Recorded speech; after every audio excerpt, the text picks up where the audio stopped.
Hi, and welcome back to Community Hotline. I'm glad you stayed with us. We're now going to be talking with the Columbia Slough Watershed Council. And representing the council, we have Hannah Davis, who is the volunteer coordinator. Yep. Nice to have you here, Hannah. And Karen Carrillo, you are the outreach and events director, correct? Yes, ma'am. Okay, nice to have you both here. Yeah, thank you. So the Columbia Slough Watershed Council, like I mentioned it right before the show started, I knew that you were in charge of kind of taking care of the slough and that area, but you do so much more than just like protecting it. Tell me, if you can, a little bit of just about what the mission is of the Watershed Council. Yeah, absolutely. So I'll start with the official mission. Okay. Because we have like official and unofficial, but the official mission is to protect, enhance, restore, and revitalize the slough and its watershed, right? It's really long. So the way we do that is through 3 different programs. We call it restoration, recreation, education. Okay. So if we say, like, what do you do? It's restoration, recreation, education. But we also say that our unofficial motto is connecting the community with the watershed.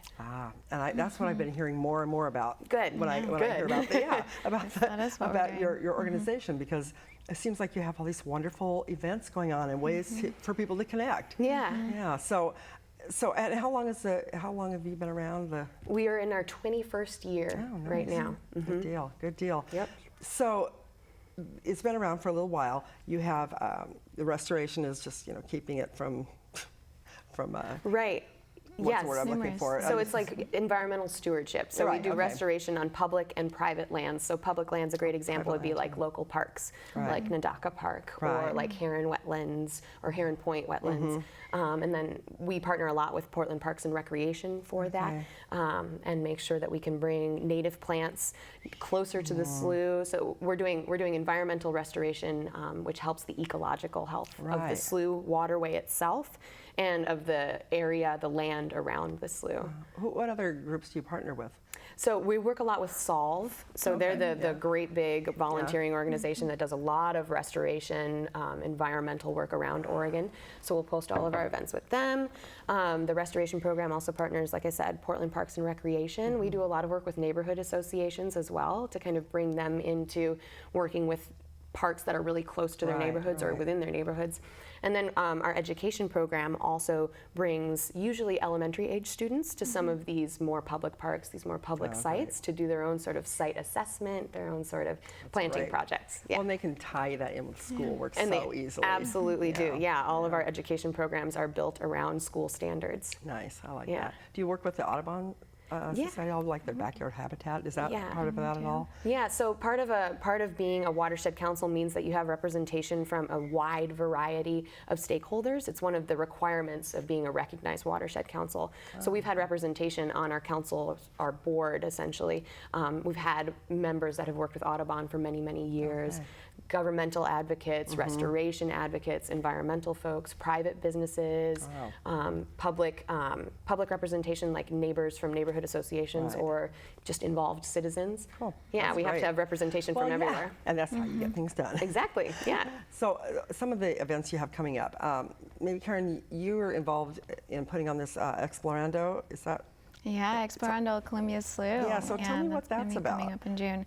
So Explorando is a really special event. This is going to be the 14th year that we're going to be doing it. And it really kind of was born out of community input into, our unofficial mission, which is what we do, is connecting the community with the watershed, is how do we do that in a way that is also culturally competent with the people that are living in our area. So our office and a lot of what we operate is in Whitaker Ponce Nature Park, which is in the Coley neighborhood, which is actually inhabited by a lot of Hispanic Latino community. And it started out with a smaller event where we wanted to have musicians and performers and have food and have this kind of social event to come out and have people learn about the park that's there, that sometimes is invisible to the eye. Sometimes people drive past it. It's in this really industrial area and people have no idea it's there. And now it's grown into this amazing event where we have over 500 people come.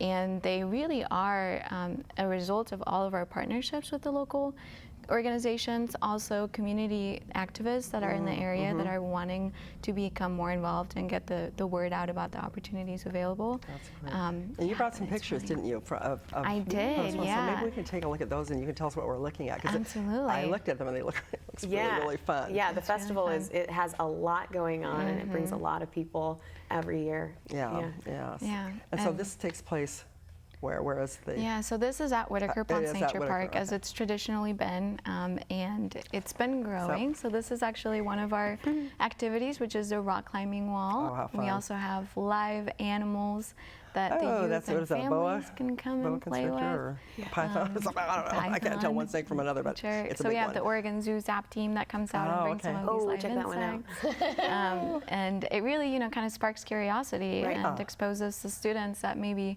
would never have the opportunity to see these live animals like this owl. The Audubon birds. Right. Yeah. So talking about the Audubon Society, partnering with them in many different aspects of our organization, and events and stewardship. Oh, and what we focus on and what the big attraction is for folks is coming to paddle in our Bimaran canoes, which are like two canoes that are like strapped together with big pieces of plywood. So it's like a super stable barge-like contraption. Cool. And you can bring little babies all the way up to grandparents Really? to safely enjoy the canoes and get to paddle all the way down the slough and back.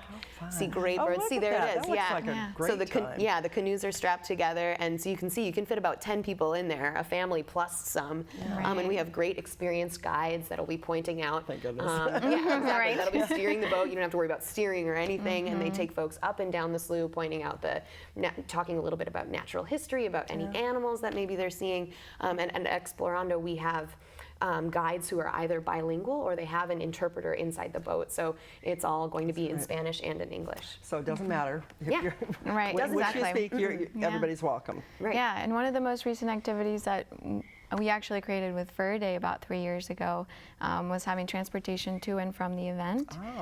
And so it really is growing in the sense that it's going beyond the scope of the park itself, but it's going and reaching out into, hey, let's use alternative transportation. Let's be sustainable not only when we're here in this park, but when we're outside of it as well. Yeah, so we had a large group of bicyclists arrive at the event. How many people was it? It was like 60 It's about people or so? 50, 60 50, people. 60 people, yeah. Fun. And it is on the bus line too, though, right? Yeah, it's on there's bus a line bus line. 75.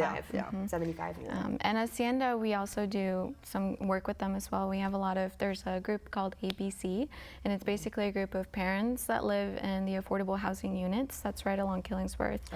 And they pretty much organize that biking event themselves. Oh, great. So See, it's that's really, perfect. Right. and it really enables us, to, like as an event coordinator, as a volunteer coordinator, we don't have to take care of all these bits and pieces because we are dividing the work and we are allowing people to take leadership in what they're most passionate about. And so biking was something that we might not have integrated if we wouldn't have been working with these really passionate Did they community bring it up? activists. Or was that? Yeah. Well, and Karen's been doing a great job of bringing more community interest to our planning committee for Explorando. So we've had a number of community members join the planning committee, and that's kind of in the works for some of our other big recreation events that happen in the summer, like our Regatta Paddling Festival and our Groundwater Festival. It's a pirate-themed groundwater festival that happens in September, and we work with the Portland Water Bureau for that one. Where does that take place? That takes place, it's the South Well Field off of Airport Way. Oh, really?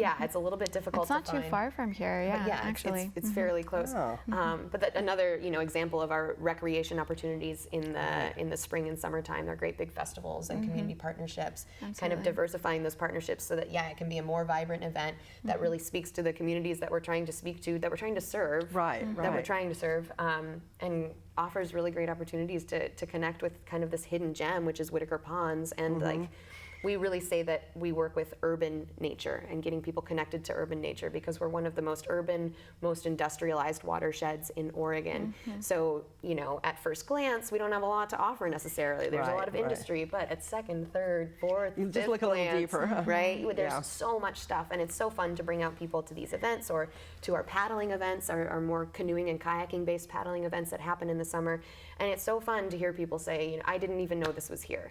I've been driving around here I've been teaching here for 20 years, and I didn't know that the slough was here. I thought it was just some ditch with a bunch of water in it. That's what it sounds like. I think that's what I first thought when I moved to the North Portland area. I was like, Absolutely, this yeah. be a slough. I don't know. And that's what we're trying to expose. Yeah. And Because there's a varied history with the slough. Like, it has a history of contamination, but it is cleaner than it has ever been. And just one paddling event on a nice, we do like an evening canoe or a moonlight paddle event, and you take one paddle down the slough in the Nocturnal moonlight, wildlife, yeah. right? And you can see like, oh my goodness, there's like an ecological heart that's beating here. That's wonderful. That's Yeah. great. Yeah. And I love it that you've made this fun and exciting and involving the community, because otherwise, Absolutely. I mean, when I read the Columbia Slough Watershed Council, it sounds very governmental. Yeah, right. And it doesn't sound like it'd be as fun as it Yeah, is. and we're not a regulatory agency. We work with governmental folks to make sure that we're caring for the slough in the best way possible. But that's what's great about watershed councils, is that they're non-regulatory. They have a stewardship component. They have an education component. So that's mainly what we're here to do, is yes, connect the community with the watershed, but also educate people and help people claim what resources are theirs. Right. This is a public area, and we want people Use to it and enjoy it and take care of it. And then protect it, exactly. Yeah. So if people have a vested interest in the place that's close to them, then that's what they're going to go ahead and protect. That's great. So so this event, the Explorando El Columbia Slough, is on Saturday, June 11th, and it's open to the public from 1 to 5 p.m. Is that right? 5 p.m., yeah. And you have more information on the website if people we want do. to find out Yeah, more. it's going to be at the very forefront of the website too. And Good, people good log deal. on. Now, what else do you have? We only have a few minutes left. What else do you have coming up in the future for? Yeah, well, we have it's our big recreation season, spring and summer. So I kind of like to frame stuff in terms of volunteer opportunities, because I'm always looking for help. And we need it. Everybody needs volunteers. Our recreation season is happening now, and we have a team of paddle team volunteers that bring like fun and safe paddling experiences to folks. So you can come out and meet our paddle team volunteers at an evening canoe event. We have evening canoe, and now it's filled up, but it's tomorrow evening. Really? But there'll be a couple more throughout the summer. We also have biking events. So we also have, we just did our Cycle the Wellfield event, which What was it again? Cycle the Wellfield. Oh, okay. So as a supplement of the Bull Run Watershed, when we're in times of drought or an emergency, we have this backup system that seats beneath us, and we actually biked 17 miles with 30 people and talked about the different wells and the different functionalities of our groundwater. In the fall, we'll be offering our Bike the Levees event, so we'll also be talking about our levee system and how that is incorporated into the Columbia Slough. But the other thing about Explorando too that we hope is that beyond the scope of here's a natural area that you can come out to, here's all the other ways that you can get involved. So we have biking events, we have paddling events. We also do a lot of workshops, especially in the winter time, where we have our Slough 101, Groundwater 101. We do a lot of workshops with East Multnomah Soil and Water Conservation District. So we will do classes on native plants, naturescaping, And invasive species. along those same lines, we have an education program that goes into K through 12 classrooms, offers free or donation-based education modules that are built around science standards. Oh, that's so great. so we do classroom presentations, and then we supplement that with field-based stuff. So we do field trips as well at Whitaker Ponds and other parks around the area. Is that based on per their request from the school? Yeah. So, Yeah, exactly. So if you're a teacher or you're If an you're a teacher, administrator talk or to a us. parent Teaching who thinks that's something. really important, you get a hold of you and see if they can Yes, get something set up for their please. school. Yeah. That's great. Yeah. Yeah. And that makes education so much more fun for the kids when they can actually tie it into their own lives. Yeah, exactly. And then if you go past the fall, you get into the winter, that's our restoration season. So we come up against a lot of other wonderful programs that are doing the same type of restoration. We're removing invasive species, planting native plants, and there are a number of ways to get involved, not only with us, but with other organizations doing that same type of work all around Portland, Gresham, Fairview. Right. Yeah. Good deal. Well, we are out of time, but so we have events coming up, you have workshops, you have fun things going on. So check out the website. Probably the best way to find out. And if people are looking for a volunteer opportunity, Yes. and I would think that could be one the whole family could participate in some of that. Is that right? Yeah, absolutely. Okay, great. Great. Thank you so much for being on here thank tonight. you. I appreciate it.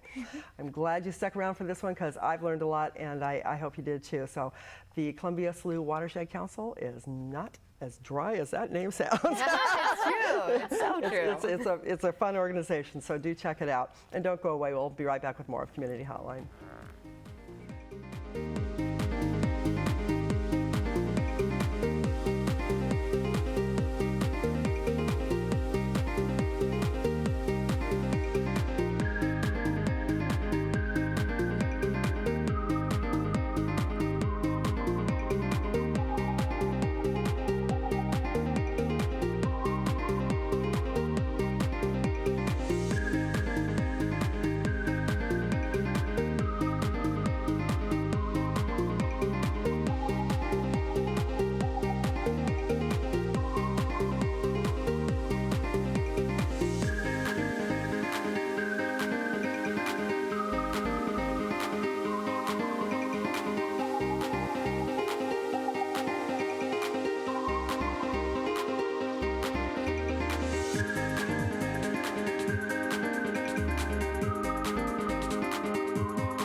documentary was more than I ever would have dreamed of doing. This is a community media station. It was phenomenal. Ready, camera, one. What is it about this place that makes so many different people come together? Ready, camera, two. Very professional, experienced people. You can use these industry standard pieces of equipment. Ready, camera, three. Take three.